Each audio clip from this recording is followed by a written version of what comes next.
kaburuji e demgal Pulaar e radio Jawol Sare. Musidɓe tedduɓe hettiyankoɓe radio Jawol Sare on calminama hande ko aset nogas go lewru mars hitandu ujunaje ɗiɗi e nogas jeegom joni meftani men e kaburuji international e kaburuji États-Unis jaaden hen koye Amadou Touré. bandiraɓe sehlaɓe toɓe radio Jawol Sare jaam hira won kaburuji men hande guiɗoɗen ko kaburuji men international to Sénégal tugnade ko yalti jammanke kono kanko Abdou Nguer e journuji Sénégal fo wiya wonde o rokkama liberté makko caggal nde kamɓe ñawoɓe mbino wonde ko foti artutanke nogas lewru mars pour ƴewtade ko fate en ko takka ko en kanko noon takkano wonde ko o wawi lullinde kaburuji ɗi ganduɗa en ɗi gona gonga kaburuji ɗi koko fate en contre laamu walla contre jugement ji toon to Sénégal ko wonde fof kanko Abdou Nguer kanko wopama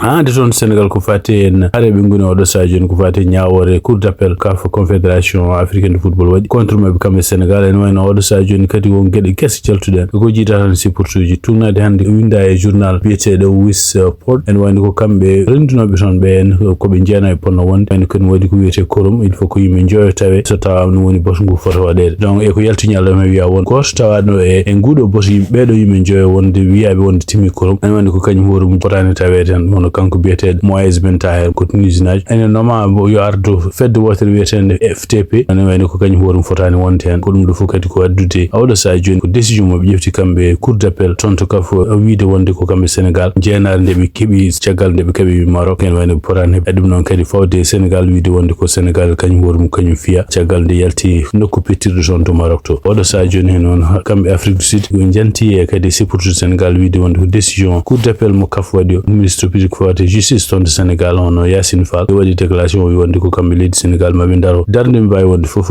pour habtade ɗum ɗo par ce que ɗum ɗo ko toñangue ɗum ɗo kadi ko hunde nde ganduɗa en wona ɗoftade kuule ɗi ganduɗa pettirɗe football surtout en kadi aduna fof nana dar Sénégal no jogui oɗo sadio yimɓe hewɓe ganduɗa gonɗinɓe wonde ko Sénégal ñawore waɗano toon cour d'appel mo CAF wona gonga siftino tan e ɓeɗo joɗinoɓe to cour d'appel to ne jeeya hen noon kanko gardiɗo oɗo cour d'appel biyeteɗo Roli Daybou Hariman jeeya toon Nigéria kanko woni présidente en jeeya hen kadi hono vice président Faustino Varela Monteiro jeeya toon Cap Vert en jeeya e ɓeɗon kadi hono Moïse Ben Taher moɓe mbi wonde fotani kañum hoore mum wonde nguɗo goum Tunisie jeeya en jeeya hen espoir Asko Bavi Komlan on jeeya ko Togo en jeeya hen goɗɗo kadi biyeteɗo Masuko Timothy on jeeya ko Malawi oɗon Masuko noon ko kañum hoore mum idino wullude ɗiɗo gullal guilal no wiide wonde ko kamɓe Maroc ɓe potani hewede ɗum ɗo kadi no yarini en wona gonga ɓe tawaka o nguɗo boto ne jeeya hen hono Mohamed Ben Roblen jeeya toon Djibouti en jeeya hen Hamoud Foufel jeeya toon to Mauritanie en jeeya hen Lumumba Hamma jeeya toon to République démocratique du Congo en jeeya hen kadi Moses Ikanka on jeeya ko toon to Namibie ko wawi wonde fof en wayno ɗum ɗo kadi ko ɓeydude cour d'appel ɓeydude wonde oɗo sa joni ko wiyete sikkitare kala décision mo ɓe ƴefti o wona décision normal kamɓe Maroc eɓe poti heɓtude coupe d'Afrique des nations hitande ujunaje ɗiɗi nogas joyi mo Sénégal heeɓi caggal nde fiiɓe kamɓe Maroc 1-0 gardiɗo équipe Maroc on biyeteɗo Hakimi e nder konngudi kadi ƴefti o wi wonde kanko hoore makko yimmakko wi ko oɗo coupe deɗo jeenari woto jaɓ ɗum ɗon tawi keeɓi ɗum e keɓani ɗum teddugal kanko Hakimi kanko capitaine équipe Maroc e wayno kanko hoore makko jaɓani artirede oɗo coupe wiye wonde ko kamɓe Maroc gañi o wi ɗum noon kadi so tawi yimɓe o fettitannoɓe fof jaaɓe équipe Maroc so tawi jaaɓi heɗademo ene poti salade wiide wonde coupe o yo artire mumen ko wawi wonde fof ko ɗamina en wayno Sénégal oɗo sa joni koɓe yahoɓe cour biyeteɗo cour tribunal du sport fotte toon e kamɓe CAF e kadi e fottede Maroc donc ɗaminata no tugnade kadi haralaɓe ko fate ñawore ko fate kadi sport Sénégal emi jogui chance saabu ɗum ɗo en kamɓe cour d'appel noɓe ñawi ɗum ni wona hunde rewde lawol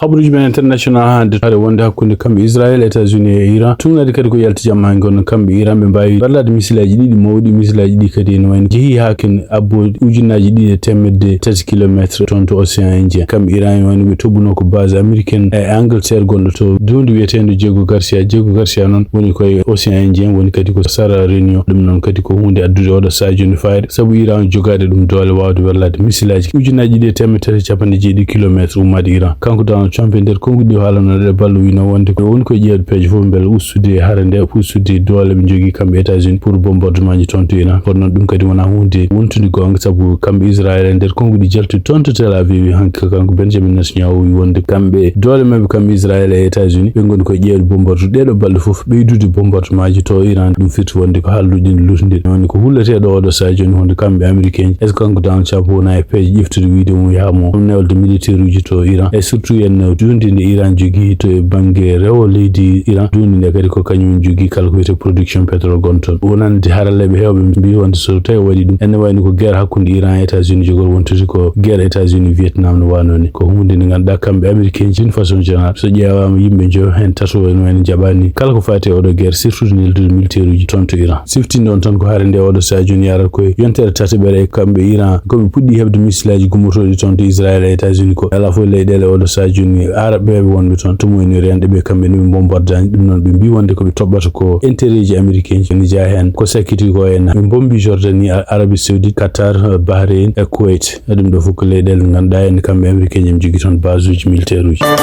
habaruji men international nde tolto Burkina Faso no capitaine Ibrahima Traoré nder konngol ngol ƴefti hen ko sibabunde julde korko mo ñaagui Burkina Faso naɓe fof yo continue rendude gona ɓiɓɓe yimmo jurmodira kadi mbawa kollodir mbawa kadi yiɗodir gueɗe ɗe ganduɗa bawɗe wallude leydi mbawdi wonde fof wawde rendude e wawde mahade kadi o yetti kamɓe dadiɓe wonɓe toon e surtout kadi wonɓe nokkuji fof ne kaɓe pour wawde artirde ndimawgo to leydi Burkina Faso capitaine Ibrahima Traoré siftini noon tan ko kanko woni oɗo sadio gardiɗo leydi Burkina Faso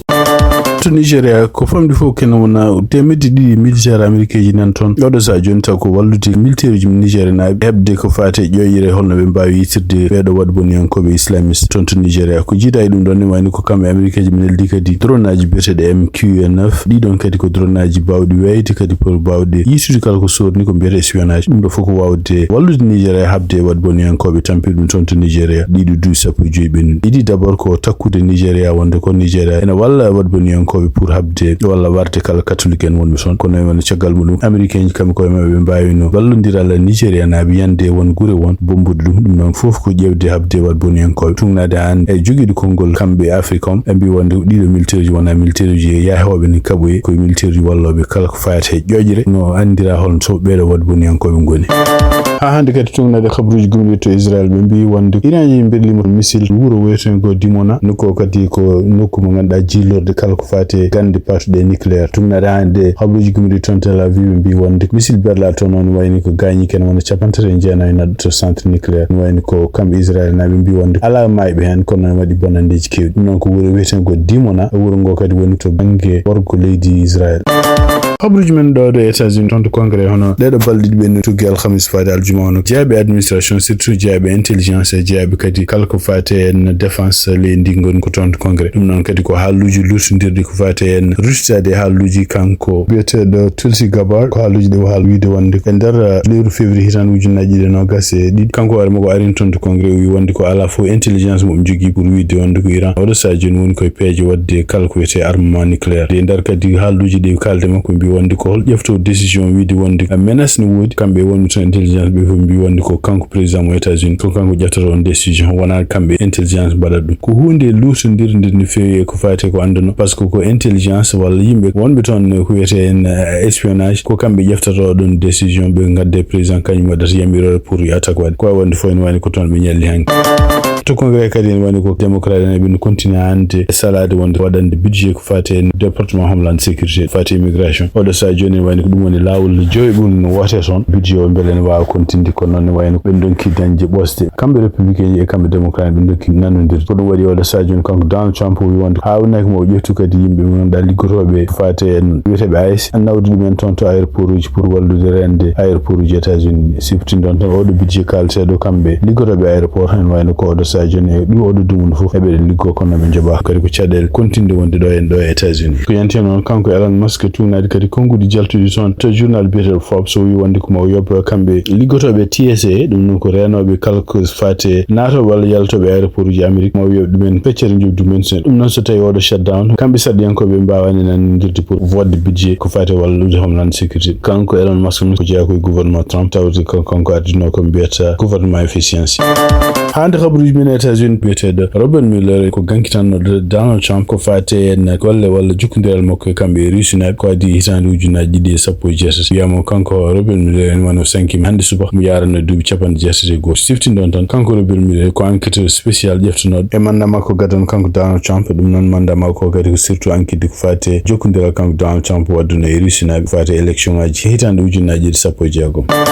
cektoɗen kabaruji men ko toon to Kentucky tugnade kadi ko yalti e journal biyeteɗo CBS News hono département justice ɓe mbi o ñande aljuma ɓen ɗo ɓe mbaɗi ɗaɓɓande wonde ko kala takke pawnoɗe kamɓe ɗiɗo policier ji ɗi takkunoɗe mbiyaɗe kañum koye men jeeya e warɓe kono kanko Breonna Taylor noon e woni ko pellonoɗo toon to Louisville caggal nde kadi kamɓe policier ji ɓe gari toon yiilade joom galle muɗum walla gorko gonduɗo e muɗum kanko Breonna Taylor noon e woni ko ɓe ɗiɗo policier ji koko takkuno mbiya wonde ko ɓe wiili haqqi makko ɓe piili kadi haqqiji goɗɗi ɗi ganduɗa en taw ko kuule gonɗe toon to Louisville ko wonde fof woni ko kamɓe département justice ɗiɗo procureur ji tati tako procureur ji kesi kañumen ciññini oɗo kayit pour wiide wonde ko kamɓe département justice ɓe jiiɗi oɗo saha joni ko ɗiɗo policier ji ɗiɗi ko takkono hono kanko biyeteɗo Joshua James e kanko biyeteɗo Kyle Mini koɓe takka ko yo momte ha laaɓa so momtama ha laaɓa noon ko mbiyata préjudice firti wonde ko so tawi laamuji goɗɗi gari kadi ala ko ɓeeɗo ko noddite pour ko fate ko takkano ko kanko ñawo noon ne wayno ko ala ko décision mo ƴefti hen taw kono noon wayno ko oɗo saha joni koɓe mbaɗi ndeɗon ɗaɓɓande signinde ndeɗo ɗaɓɓande noon hono ko kamɓe ɓeeɗo tati assistant to ko fate ñawoji toon to Kentucky hono kanko biyeteɗo Hammett Dillon e kanko goɗɗo kadi biyeteɗo Robert Kennan goɗɗo kadi biyeteɗo Kati Neff ɓeeɗo fof noon ne wayno ko procureur ji kesi ɗi ganduɗa kamɓe gouvernement Donald Trump waɗi ɗumen hen procureur ji bonnoɓe ɗon hay goto men jaɓani signinde ɗiɗon kayitaji ko way wonde fof ene wayno Breonna Taylor o warano koye lewru mars hitande ujunaji 2020 caggal nde police ari toon subaka law to appartement mo honno kanko e boyfriend makko Seydi Touré golle ma jooɗi peewi uddare meftande kabaruji men jamma hande ko rogere coftal ɓalli ɗum unante ɗum ko musidɗo men Tidiane Niang Fuutanke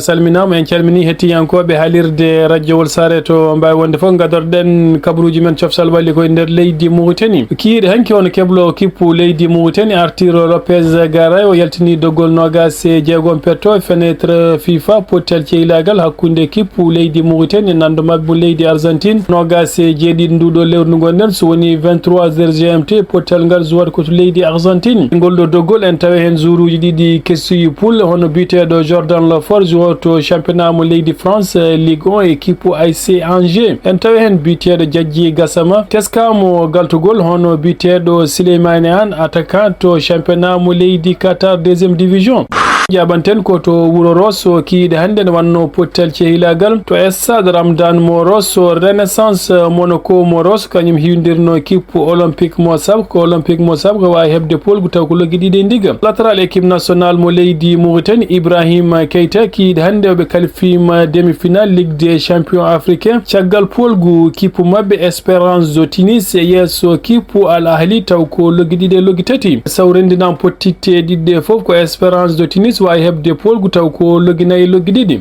jencude championnat ji dunde Europe gadorɗen ko championnat mo leydi Angleterre pottitte ñalawma hande Leeds United kañum jaɓino kippu Brentford potel ngal wawi gasi ko ɗekki 0-0 Everton kañum samti kippu Chelsea taw ko loggi tati ndiga Fulham kañum heeɓi polge yesso kippu Burnley taw ko loggi tati loggol gotol ñalawma janggo championnat mo leydi Angleterre ma jokku so woni 12h GMT kippu Newcastle ma hewdir kippu Sunderland 14h15 GMT Aston Villa ma jabbo kippu West Ham 14h15 GMT Tottenham ma hiwdir équipe Nottingham Forest championnat mo leydi Espagne pottital ñalawma hande Valence kañum yehe nder terre FC Séville fiɗum loggi ɗiɗi ndiga ñalawma janggo so woni 13h GMT kippu FC Barcelone ma hiwdir kippu Rayo Vallecano 20h GMT Real Madrid ma hiwdir kippu Atlético Madrid championnat mo leydi Allemagne pottal ñalawma hande Bayern Dominique kañum uni kippu Union Berlin ha ɗiggi loggi nayyi ndiga championnat mo leydi Italie Serie A Juventus